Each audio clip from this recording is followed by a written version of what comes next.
Hey everybody, this is Chris Stafford with the Max Show. That is Massive Abundance Exposed, where we expose the secrets of badass entrepreneurs all over the world. I have way too much fun with this, can you tell? Anyways, we have got the coolest cat coming up, Mr. Corey Poirier. Corey Poirier is out of Canada, in the eastern part of Canada. This guy is amazing. He is a speaker, a trainer, a writer, a radio show host. He publishes Island Business News. He's an author. He's also a singer, and he just came out with this really cool song and a music video called "You're Jacob," which I really want to get into because it really has some really cool meaning. My God, I want to ask this guy, is there anything that you can't do, Corey?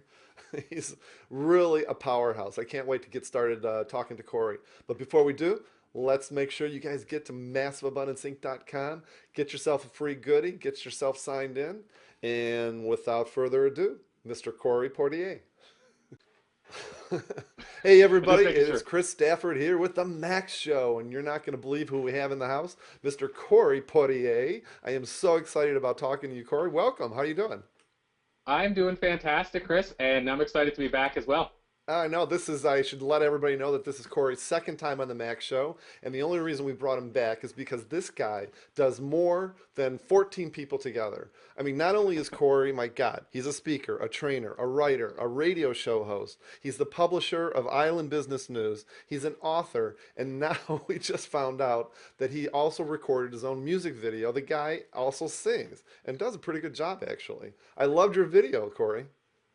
Well, thank you so much, Chris. And I have to say, one of the things that's interesting about what you just said, and he also plays music and sings, is that I've had friends for years that whenever somebody sent them the link or shared it on Facebook, they said, I didn't know you played music. And I've been playing since '96. This is my fourth CD.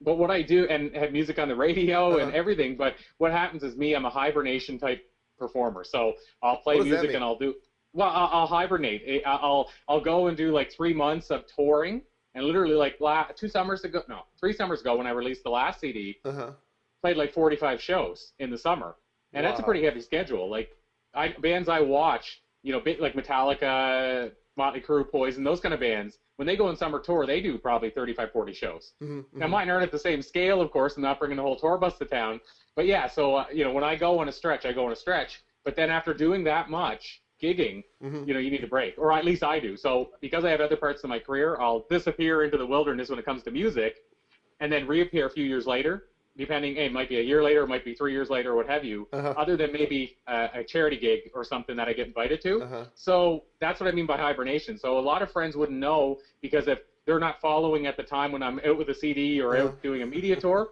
I disappear again from music. I love this. Well, this makes you human, Corey, because this means that you do sleep, right? My question for you is there anything that you don't do? Well, and you know what? Because I used to get that question.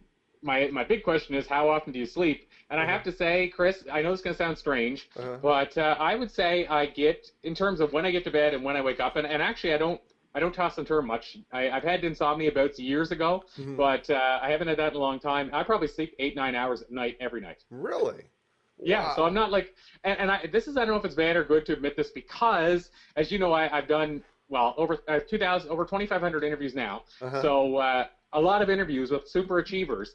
And one of the most common traits that I've come across, I mean, outside of my top 5 that I share all the time, is the 5 or 5:30 rule, where they get up at 5 or 5:30 because they love their day and they want to get more out of it. And I don't know if I even should admit, embarrassingly or begrudgingly, unless I have something like a speaking engagement in the morning, I'm usually an 8 o'clock guy. Wow. 8 on the dot. Interesting. And I mean, but I do believe, by saying that we do truly, one of the most common things I hear is, oh, there's not enough hours in the day.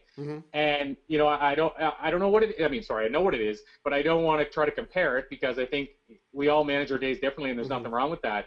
But I believe, actually, I have more hours than I need. If I didn't, I'd get up at 5. If I get up at 6, I do that. But I have enough hours in the day, and I do yoga, I meditate, I play guitar, obviously, and write music in my spare time, and I do all those things. Hang out with friends. I have lots of time with my friends. You're using your time efficiently, though. And I think the fact too that you're also sleeping, the number of hours that you are. I myself is the same way, 7 hours. I don't know if you've ever heard of Dr. Amen in the brain clinic. He says No, the I haven't. biggest thing that you have to have is you have to have that sleep, especially if you are overachievers, high achievers. You have to have that sleep just for the creative process, for your own physical health, blah, blah, blah. But I am digressing because I really want to come back to Your Jacob. Your Jacob is the name of your song. And I have to be honest with you, Corey, that I actually listened to the song the first time I listened to it and I watched the video. I was thinking to myself, wow, he's got a great voice and this is a real sad song. And then I had to watch it a second time and a third time. It took me 3 times, and I think I got the message. What was the impetus for you to create this song and write this song? Well, Chris, if you don't mind, I'll add one last thing to what we were just saying, and then I'll jump right into your Sure. Jacob. Just to give a little maybe insight that it took me thousands of hours and over 10 years to learn about time management that made all the difference. There's a whole lot more to it than this, of course, but one of the biggest little elements, I say biggest little because it's a little thing to do, but it's not easy, is the power of understanding what to say no to. So you know what you can say yes to. And why I say that, Chris, is that most people I find think that saying yes to something and saying no to something else is the same. Yep. It's absolutely not. So what I mean by that is going at your task list and saying, okay, what are the A, B's, and C's? And actually saying, okay, this I have to say no to even though I'd love to say yes, because it means I can say yes to something else. That's way more powerful than saying yes to things and eliminating stuff. Wow. It sounds the same, but the power of saying, okay, I have to say no to this thing that I would otherwise say yes to, that's the difference. So I say no to a lot, I guess what I'm saying, and that's how I get more sleep in the day. But it's things I don't necessarily want to say no to, but you have to sometimes. And I think that is so important because, a lot of people have a hard time saying no. So. And you know what? I'm from Prince Edward Island in Canada. We're considered meat and potatoes. Some people would say Islanders, and I won't, just include myself in this haphazardly, but they say Islanders are the salt of the earth. And so as Islanders, I can tell you, it wasn't easy saying no to anything. I was taught to say yes to everything and then figured how to do it, as Richard Branson would say. So anyway, I digress. So let's go to Jacob. So tell me about the song. Yeah, absolutely. So the inspiration, I'll take you at 2 different levels. I'll explain what the song is about and what the inspiration was, because they end up becoming the same, but they weren't the same to begin with. So to take us to the personal side of my life, I dated this girl last summer, and we started dating, and we had been in a relationship years before, and this is 20 years later, roughly. We reconnected, and it was a chance to catch up again, and we started this relationship, and I guess I forgot why it didn't work the first time, and I learned again the second time. But anyway, what happened was, to where it all kind of started, I would say probably where the inspiration, even though I didn't realize it before the song started, was we were driving from Alberta in Canada to Tofino, British Columbia, going on a vacation together, me, her, and her daughter. And so we were going to Tofino, and as we were traveling there, she was talking about how much she was infatuated by Jacob from Twilight. Now, if I'm being fair, she said, it's not that I would date him or anything. He's 20, I'm 40, that type of thing. But she just said, he's one of those guys, just that animal magnetism. She was just like, oh, Jacob type thing. But what was interesting to me, and so why Tofino came into that is because Tofino's where they filmed Twilight. And here we're on our way to the place where we filmed it. So she's like, I'm going to get to stand on the same beach that Jacob ran on, type thing. I love it. So what was interesting, though, is that she talked about how she would treat Jacob if he was in her life. Oh my God, I would do this, I would do that. And I realized from our past relationship, from the start of this relationship, and from our conversations about her past relationship with other men, that she hadn't treated any of those men the way she said she would treat this fictional character. So then our relationship continues on. We're basically just seeing each other, but it continued on for probably another month. And then when it ended, and I'll spare everybody listening the details because relationships are relationships. We've all had them, but they're how they end. We've all kind of been there, so I probably can skip the details and just say it didn't work out. And so what happened though, and this is how I write music. So this is why I say I didn't realize it was the inspiration, was that I sat down after we broke up, day later, and the song came out. Wow. I sat down with the guitar. I didn't know why I was picking up the guitar. Sometimes I just pick it up to jam to what I'll call campfire cover songs. But when I write music, Chris, it's always sit down with the guitar, write the song, move on. Music first and then the lyrics, or same time. same time? So what'll happen usually is I'll have the hook. So I'll have that always. No, I won't say it's always music, but it's mostly music that I'm starting to play this music. And then what'll happen is I'll start saying some words and saying, oh, that kind of fits. But the weird part is once I have the kind of the main words, 90% of that song, the words come out without me stopping to think about what I'm saying. I'll record it, stopping to think what I'm saying, and it all ends up making sense at the end. But I haven't actually thought about, let's rhyme this word with this, this makes sense. So the weird part for me is that I get inspired by a topic, but I don't have to sit down and think about it. So it kind of, to me, it's almost like I'm writing the song. It's coming through me, but it's not like, because I know other songwriters who sit down 40 hours a week and write. Wow. And mine just, and I'm not saying it's good or bad. There's no better or worse. But we had Gordy Sampson on our show, and Gordy's the Grammy winner who wrote "Jesus Take the Wheel," Carrie Underwood song. And Gordy was saying he lives in Nashville, writes 9 months a year, 40 hours a week, writes music. Wow. So Gordy would sit down with an idea and sit with another songwriter or two, and they'll hash it out for hours. Whereas me, if I'm not inspired to write a song, I could sit there for and I've tried it, 4 hours and nothing come out, or crappy songs come out. Right. And then one day I'll sit down and 2 songs will come out in a row that go from start to finish without me thinking about it. So what happened was her and I broke up. I sat down and wrote this Your Jacob thing came out, start to finish. And if you listen to the lyrics, that literally, that it does sum up our short-lived relationship. Like it's not like I just kind of said, oh, let's talk about the day she came around the corner of the house and just make that up. No, that literally, it basically, I walked you through the relationship. Right. But so that was the inspiration. That's an amazing inspiration, and frequently I think doesn't inspiration really come a lot of times from pain, a painful event that you had to go through, and maybe that's one of the reasons why it came out so fluidly and just so quickly. But, obviously you listen to this song, and sometimes I'm not that quick on the uptake, so I had to listen to it a few more times. There's a higher message here. Why don't you talk about that? Yeah, absolutely. And the irony for me as a speaker, that appealed to me in a big way, to be able to come out with a different medium and a different way to share a message. Like, obviously, I put it in a new CD, and there's only 2 songs you can relate to my speaking career in that way, that you could even find any kind of synergy to a message like that. So that was cool for this song to be one of those. And by the way, the CD I started working on in 2002. I released 2 CDs since, and it never felt right for this full CD to be released until this year. And ironically, Jacob was written like 2013. So if I would have put it out any other time before, the Jacob song wouldn't have made it on to the CD. And there's also a song in the CD inspired by Dr. David Suzuki, who's a fairly famous scientist or environmentalist actually in Canada. And an interview with David Suzuki inspired a second song about technology and not being used to this new technology world we're living in. It's called Aliens. So I'm an alien in this world. But anyway, going back to the Jacob thing, what happened was, like my speaking, it was a message. So the relationship taught me the message. And that's what was really cool, because I wrote the song without realizing the bigger message I was going to share in the song. But it was the relationship that taught me it. And the message was, I didn't realize until I was able to look back on the relationship that I had tried to become her Jacob during this short-lived relationship. So I tried to become somebody I wasn't. And so the bigger message to me was I was just going to say, usually that gets you nowhere, trying to be somebody that you're not. Absolutely. And so I recognize the bigger message that not just that I was trying to do this, but many of us, I would say the large majority of us, had tried to be somebody's Jacob, goes my Jacob, if you will, in our lives.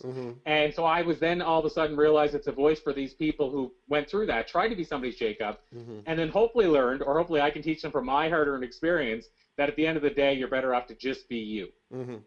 I love this message so much, because a lot of people are probably thinking to themselves, they're watching this and they're thinking, why do I have a songwriter on? And I think that the bigger message here is that if you are not if you are not what's the word, authentic in business even, or in personal relationship, or any area of your life, if you're not authentic, that comes through. And that's what really ticks people off, and that's when you don't make sales, people don't like you, is when you're trying to be something that you're not. This is the reason I love this song so much. I'm telling all my friends about it. Well, I have to say, Chris, one of the things that happened that just kind of speaks for how this is different than music, and I'm saying this from somebody with 4 CDs out. As a songwriter, compared to my speaking career, I would say this is the first time out of everything I've released that there's been this much of a message that relates to what you and I do every day. Try to inspire people, try to empower people. And this message, I have to say, in this particular song, how I know it's different is since the video was put out, I've had and so, I mean, this to me is big. Some other people might say it's not, but over 100 people individually send me a message saying, this is how this song impacted me. Wow, that's amazing. Good for you. That is terrific. That's amazing. This is 2 weeks too. So to me, that's a pretty significant number. I say it's, it might not seem as significant when people, now we're always talking about thousands, right? If you're on social media, you're like, I have thousands of followers. So 100 seems small, but when you think about speaking to somebody who's had that experience, and maybe, there's some of those people that said, I realized I've been trying to be somebody's Jacob too long, I have to make the change. I love it. So they're actually saying, I'm willing to change my life over a song, that I put out as part of my CD. So now, before I forget, really Corey, tell everybody here how to get the CD and how to get that song and listen to the song. I would say the best way, because I like sending people to one location. I mean, the easy answer for the song would be to go to YouTube and type in your Jacob. Okay. But I'll say the easier way to get everything at once is to go to the website we set up for it called the Y, letter Y. This is the key part. The YinYou.com. And so, Chris, to explain that for listeners, to make it easy to picture the website, it's actually theyinYou.com. That's how it spells it. Got it. Okay, we'll have that in show notes to make sure that everybody can go there. But I like that, the YinYou.com. That is very cool. Very cool. Well, you can tell that they've hidden message of the letter Y also, being the same pronunciation as the word Y. So I love it. That's great. That's great. We'll definitely direct everybody there. Great job in the song. Absolutely love it, Corey. But let's switch gears a little bit because, excuse me, you have a new book coming out. And actually, I'm going to make sure that this airs before the book comes out. Share your message with the world. Tell us a little bit about that. Absolutely. Chris, this is for the book world for me, it's really exciting. And, I have to say, I have 6 books out, and 5 of them are what I'm going to call profile books. So I'm profiling other people and sharing their message. So, for example, one's called Conversations with Atlantic Canadians. So if you picture, it'd be like conversations with North Americans and having Jack Canfield and John Maxwell, in the book, let's say, or Henry Winkler, the Fonz. Just met him at a conference recently. It was really cool. And so that it's similar to that type of book, the ones I've had out. So this here book for me is I guess you could say my 7th, even though it's my first co-author. But why I say that is why this book's exciting to me is some of those 27 co-authors that are in the book with me as well have never had a book before. So they're getting to partner with people who have had books and get their message out to the world in a way that they have, 26 to 27 other authors sharing that message with people too. So first of all, why the book's exciting to me is it's a compilation book. And I like the idea of having a book that becomes hopefully a page turner where one author or speaker is getting people to turn the page to get to the next author or speaker's story. So that's, why it excites me that way. How I was approached about it is this network called Tough Talk Radio Network. I had done an appearance on one of their shows, and I think actually, 2 shows in total. And they approached me and said, we're putting together this compilation book. We think you'd be a great fit. And kind of ironically, or I guess, in the big picture, what's really cool about it is it turned out that I ended up being the only Canadian author in the book, which is kind of cool. Pretty excited about that, to represent Canada in the book. But so the book itself is a compilation book about people sharing their message with the world that hopefully inspires and transforms lives, and doing it in a compilation type book that's being put out by a bigger network. That means we can reach a lot more people and hopefully impact a lot more lives. That sounds great. Now, your specific talk, your part of the book goes into your experience in what?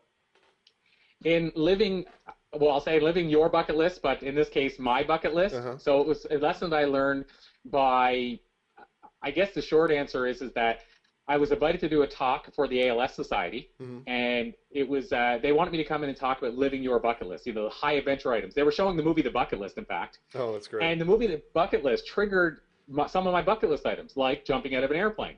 So years before. So what happened was I jumped out of an airplane. I skydived. I skydived. Then I surfed in Tofino, British Columbia.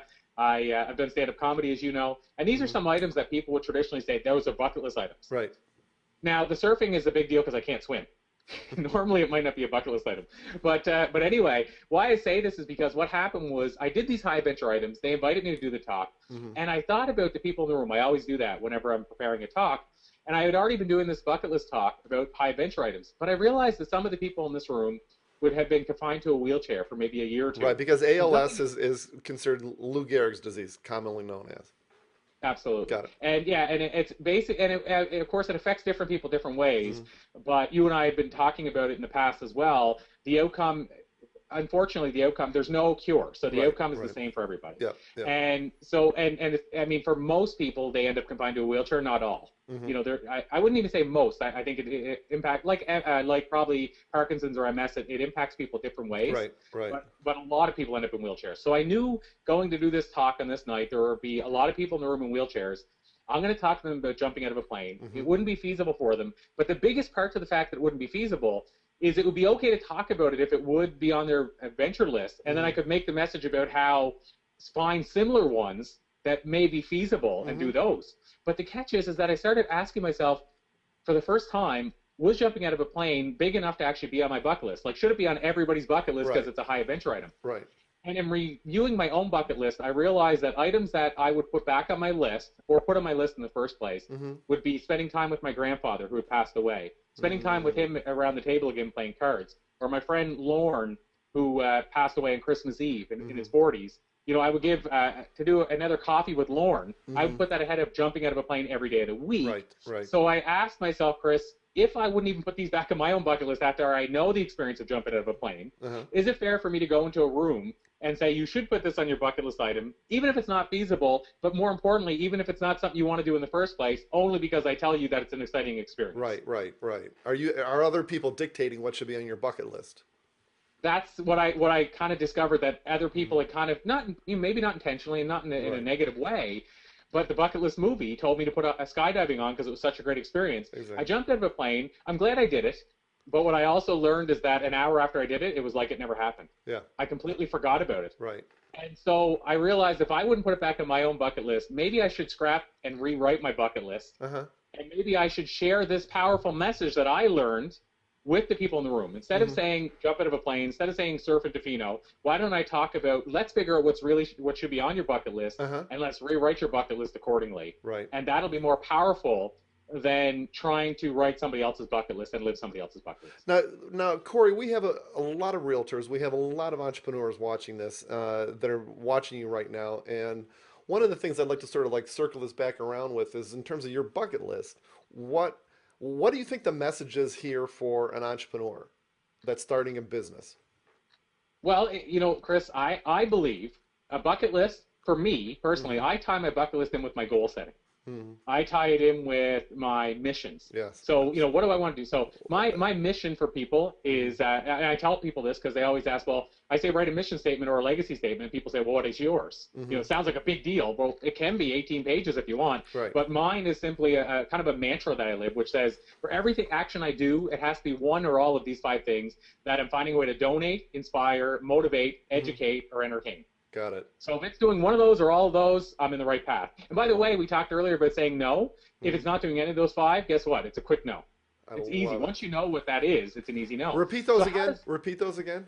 Oh, to entertain, inspire, to motivate, to educate, and to donate. I love it. That's great. So to give back would be that. Right. I love it. So that relates to, for instance, the ALS side of things with this story. Instead of me just putting the story in about living your bucket list, I thought, why don't I, for the betterment of the story, share that ALS inspired this in my story? And by the way, they're mentioned in the chapter. So hopefully that's making people say, well, what is ALS? And Google it if they don't know. Right. Or people that, and I should say too, Chris, I've had, since I mentioned that in association with the book, I've had 2 or maybe 3, and I'm talking in the last 3 days, people come to me, including the weekend, so it was profound enough for them to come to me on the weekend, saying, I saw that you're associated with the bucket list. I had a friend that was afflicted with ALS. You know, sorry, I should say, I saw you're associated with ALS with your chapter, and they said, I've had a friend that was afflicted by ALS. Thank you for helping share the awareness. So I found people that have even had somebody in their life afflicted by it, they're even passionate about sharing the awareness and that somebody else is sharing the awareness. Wow. So to me, to have 3 people come and say that to me, that makes the whole book already worthwhile. Right. Absolutely. Just that's huge. So to go back to your question though, how does this, because I don't want to skirt away from that, how does this impact us in business, this whole living your... Well, Chris, it's the same as people, in my opinion, living their own goals list. You know, so we think we make business goals, And I would say that there's some people, whether knowingly or unknowingly, they set goals that aren't their own goals. I love that. That's great. I'll give you a great example. Is you think about a TED Talk. I just did. I had my first TED Talk come out. Congrats. You can see it now, actually, and actually, I don't know if you see my friend there trying to say hello. I'm gonna make her move here. She didn't like that. So yeah. So so for me, a TED Talk was on my goals list. Well. So I did the TED Talk. People can go and YouTube that right now. And amazing experience. And by the way, it was one that I put that up high above skydiving on my list. As a speaker, I guess that's part and parcel to knowing how big the TED Talks are. To be a part of that's huge. And a lot of my mentors, the people I subscribe to and people I admire, have done TED Talks. So that made it an easy win for me. But what I'm getting at is some people, oops, sorry, she didn't like that one either. A rambunctious cat.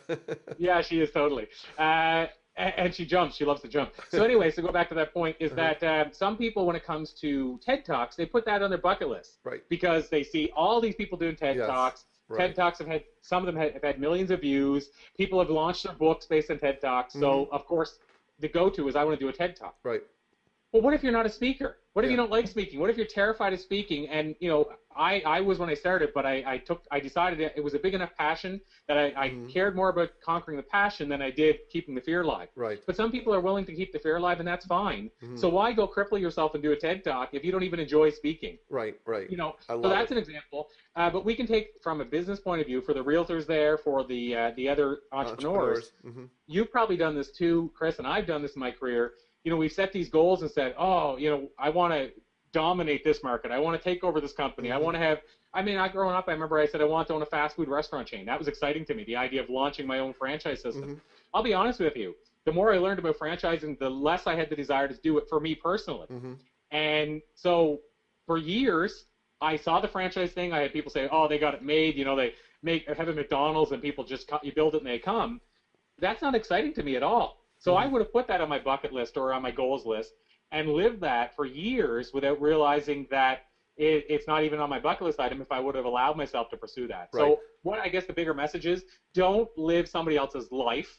Don't live somebody else's goals. And then we can go one step further and tie it back to the core message. Don't live somebody else's bucket list. I love this, because this completely ties into, you're Jacob. Because this is all about living your authentic life, living your authentic self. And whether it's in business, a bucket list, whatever. I really love this, and your relationships as well. I always love to wrap these things up, Corey, with the brand new entrepreneur that wants to start that franchise, that wants to start a business. They're sitting right in front of you right now. What is it, the one or two things are the most important things that you're going to say to them that they have to accomplish?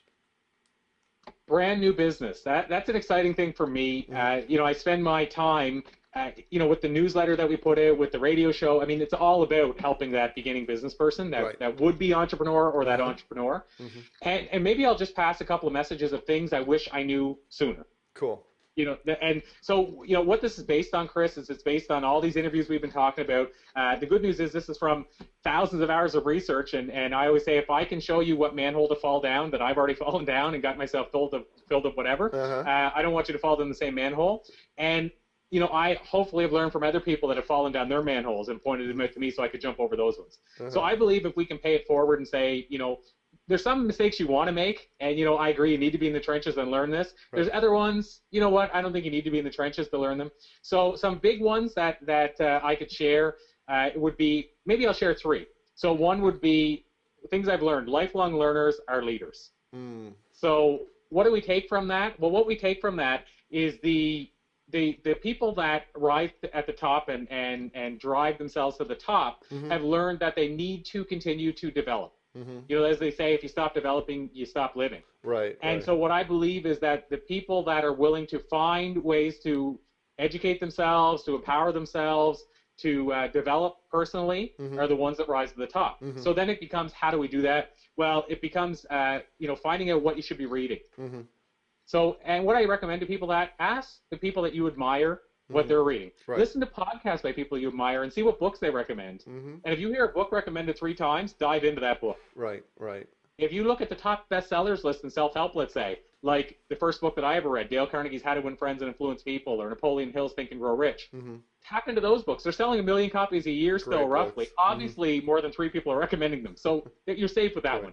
So find out what people are reading and do likewise. Find out what they're listening to. If you don't want to read, this good news is, in today's world, you don't have to. Go on TED Talks. Go on YouTube. Grab podcasts. Go into a show like you're doing right here, Chris. And basically subscribe to those shows and learn from those shows. So you don't even have to read. Audiobooks. If you don't want to read, but you want to get that book like Dale Carnegie's How to Win Friends, there's great audiobooks now. So the cool thing is find ways to learn and develop. And what the good news is there's more ways than ever to do that than, right now than there ever has been. Right. But if I can offer one more thing in that area is to remember that we're in an information-heavy, wisdom-light world today. What do I mean by that? We're bombarded with information. There's been more information coming at us right now than ever in the history of time, in my opinion. And it's partly because of the internet. They say that all the information online doubles every 12 months. So my point is, if you can't keep up today, what are you going to do in 5 years' time when it's 500% more information out there in front of you and coming at you every day? So what you need to do is you need to find the wisdom. There's lots of information, and by the way, there's more wisdom than there's ever been, but the problem is you have to sift to get it. You have to sift through the non-wisdom, let's say, to call it nicely. Maybe we'll call it crap. You have to sift through that information to get to the wisdom. And so how do I recommend you do that? Find your sources. Success Magazine. Go to the podcast that you like and then subscribe and listening to those all the time instead of picking up maybe a newspaper that has the doom and gloom in the front. And find those sources. Go to the seminars by the people that you admire. So if I was a new entrepreneur, I wish somebody would have told me how much power there is in becoming a lifelong learner and doing it earlier. I never read my first book until I was 27, and I wish somebody would have taught me about the power of learning through reading 15 years earlier. So that's one. Second, and yeah, so I'll jump right to the other two quickly so I don't keep us much longer. Second one is, and this one sounds easier, but I can tell you it's not as easy to do like the other one as it sounds, is to start turning your phone or your device on silence when you're in front of people. Yes, love it. It's huge, and it's the simplest thing in the world to do. I mean, it's the action of one finger and maybe 2 minutes or less, if we have it set up properly, 1 second or less. But it's not the easiest action to actually take. And why that is, I've done a lot of research into this, and I'm not an expert by any stretch in human psychology, but I've interviewed enough people to know. I heard Tony Robbins say one time, I'm not an expert in human behavior, but after interviewing 4 million people, or speaking in front of 4 million people, if I hadn't got it figured out by now, there's something wrong with me. So yeah, what I'll say is that after all these interviews, I've interviewed more recently human behavior specialists. So we had a person whose name is Dr. Reggie Melrose, based out of California, and she works with parents and teachers and students on human behavior. And what she shared with us is that it releases dopamine and endorphins every time you get a little message and you check it. So to not check it means you're fighting that rush that you get. But what the point of that, the bigger message to me is it's not just a habit, which would be hard enough to break. It's actually an addiction. And so for me to say turn your phone on silence when you know it's an addiction, it's like for me to tell you to stop smoking. It's not as easy as it sounds. But what I will tell you is the rewards are tenfold. The sanity you'll bring back, the amount we said saying no earlier, that's one big act of saying no. Being able to do that, to turn your phone on silence if you're a person who's addicted to that ring, that alone will take you in a stratosphere you've never been before. And, it'll give you some of your time back. There'll actually be enough hours in the day. I can't speak enough for how much this, taking some of the power back by not being addicted to your phone and having your phone in front of you all the time will do for you. I love that. So that would be the message. Find a way to break away from your device. If you can figure that out as an early entrepreneur at a younger age, wow, huge. It took me so long to learn this. And with your permission, Chris, I know I've kind of digressed. With your permission, I'll give one more. Is that sure? Cool? Please. Okay, so this one here, it's funny, Chris, to tell this to realtors and entrepreneurs who are already achieving at the highest level, they're going to say, why are you even telling me this? We all know this. But what I will tell you as a beginning entrepreneur, you may or may not have realized this yet, so it might only apply to 50%, but I think we all can take heed in this knowledge. The number one most common trait I've discovered with all these high entrepreneurs, I call them the super achievers. So the science of super achievement, the number one trait is that these people have found and are living their passion and purpose. So why I say this is a powerful message is for those of us who found our passion. I found mine at 20. I wasn't born with it. For those of us who found it, know how profound this is. And we know why it's important to have it. We know why this would be the number one trait. But we'd also say, I'm already living it, Corey. Why does this matter? So for the people who found it, I would say why it matters is you need to make sure you're honing it, you're using it the right way. We can have unbridled passion versus bridled passion. So I think you just need to focus your passion. Right. That's a hard thing to do if you're high energy and passionate like me. You talked about it earlier, doing 14 different things. Right. So I need to know which is the pillar, which is the core one, the foundation that it all comes back to. And in my case, it's speaking. So I need to know that one's always there. But the other side is the 50%, and I'm just throwing a number out, but probably the large majority, or easily the half, who haven't found their passion or purpose and are going down this path of entrepreneurship, which could be their passion or purpose. What I would say to them, Chris, is to make sure, as you're doing it, that this is truly your passion area. Because A, if it is your passion area, it's going to help you overcome all the obstacles that I promise you you're going to face. I promise you you're going to be climbing Mount Everest almost daily. Right. So if it's not your passion, you're probably going to let yourself coast back down the mountain after the first 20 feet. I love it.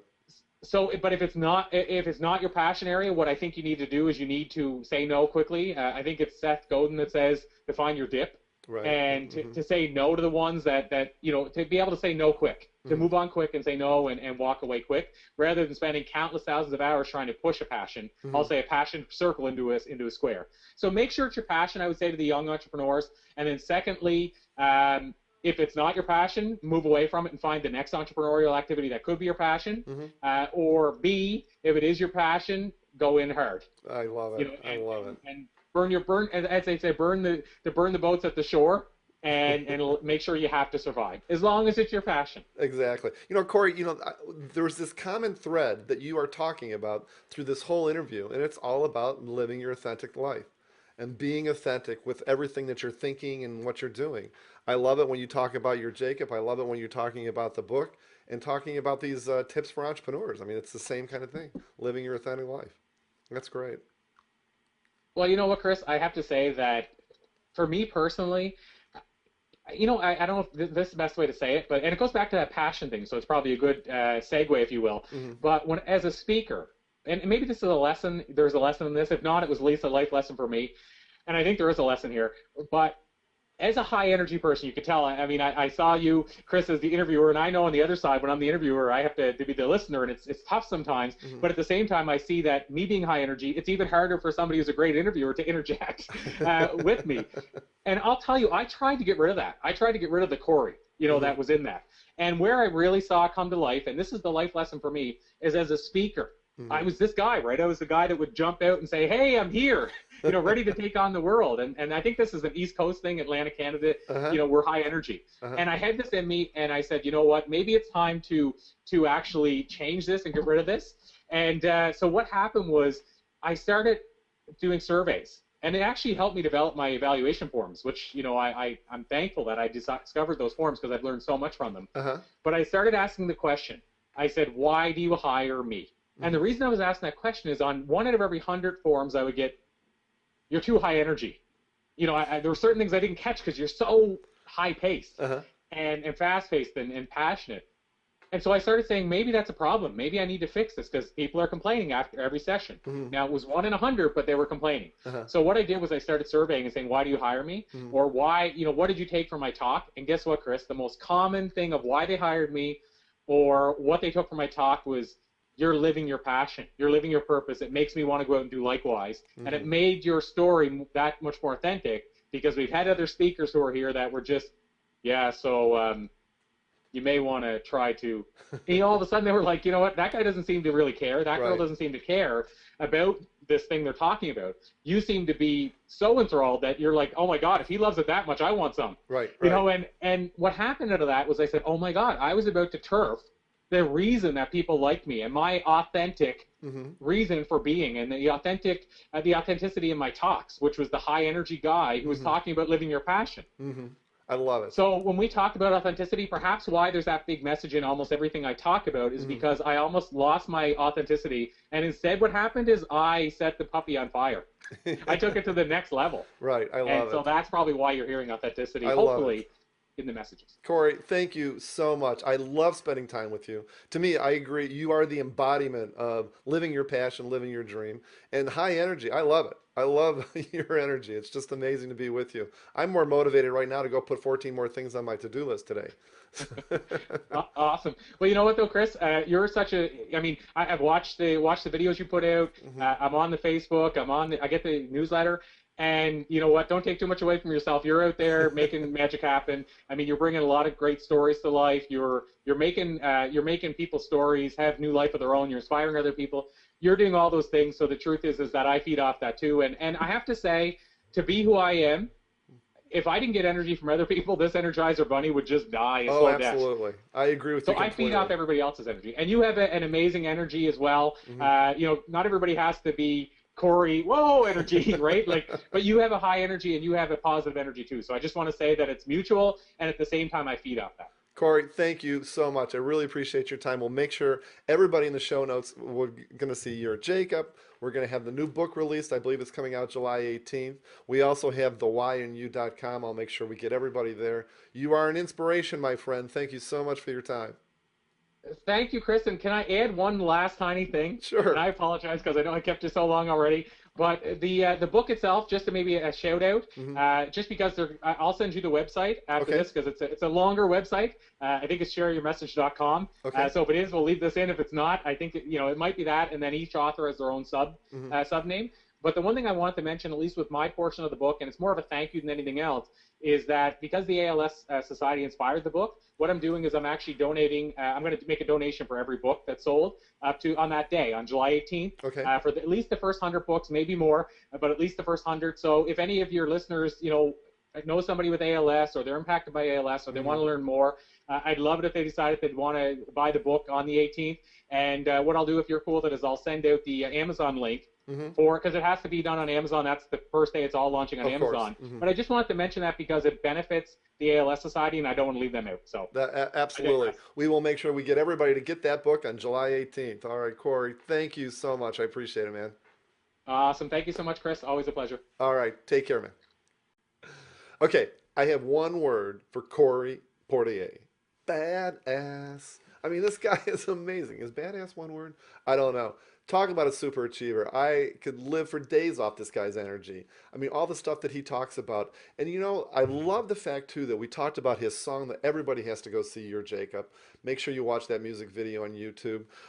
In the show notes, we're going to make sure that we have thewhyinu.com. We'll have that link for you. You have to get his book, Share Your Message with the World. I love that whole message and this common theme about living your authentic self. And that's what Corey is all about. I love that common thread through this whole interview. So great information, great interview. Corey, again, thank you so much for your time. Hope you guys love it. Make sure you send me some love down below. Give me a comment about what you think about Corey, about his song, about this interview, about this shirt, whatever. I can't wait to talk to you guys. Send me some messages. I would love to get back to you. And again, thanks so much for taking the time to watch Corey Portier. My name again is Chris Stafford with The Max Show, and may massive abundance be yours.